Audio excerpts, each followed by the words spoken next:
All right. Okay, here we go. Here we go again. I've known Paula Schwimmer for 2 years. Just like that. Okay, hello everybody. I followed her and her husband Rafe through some of the brighter moments of his journey with Alzheimer's. This is crazy. How his personality shined in dance class, and how the disease ignited a hidden creativity in his brain. The movement, give it to me, give it to me.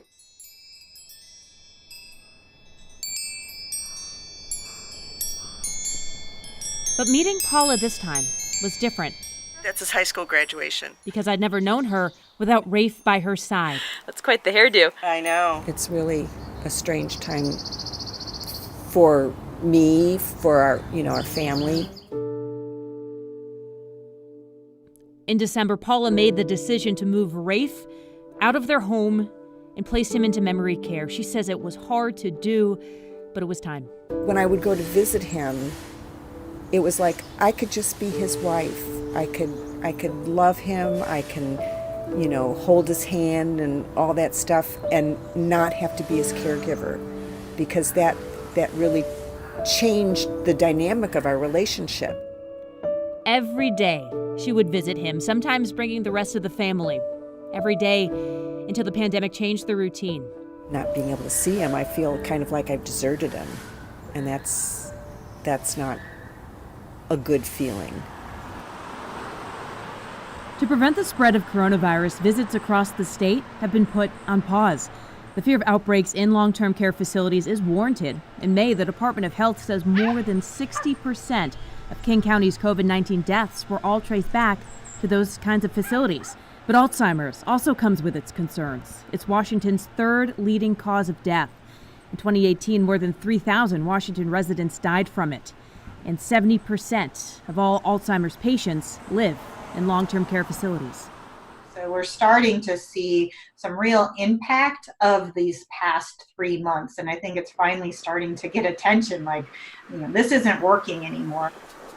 Lisa Mayfield is the founder of Aging Wisdom, a local company providing help to families like the Schwimmers navigate options for aging.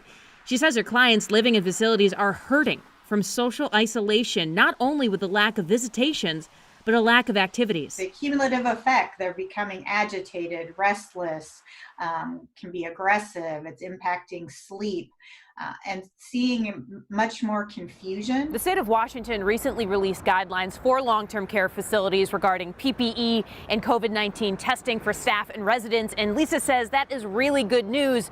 She just feels like the impact that isolation would have on seniors in memory care should have been part of the conversation from the beginning. I'm glad we're finally getting the attention and the support they need, but it's probably 2 months too late, in my opinion.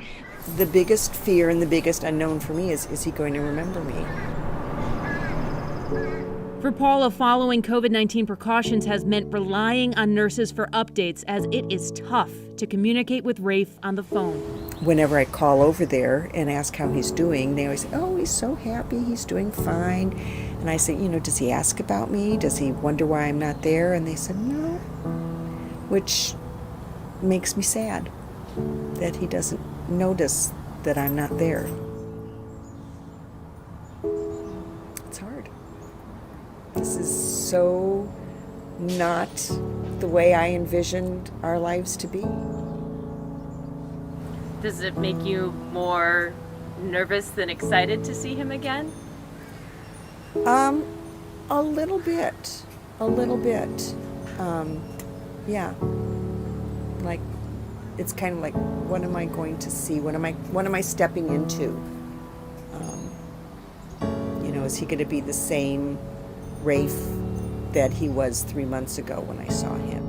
For Paula, the uncertainty of how isolation has impacted Rafe has been the hardest part, but she remains hopeful. A part of her has stuck with him these last few months. Hopefully this will be over soon, and be able to go see him, and hopefully he'll remember who I am, and he'll smile when he sees me.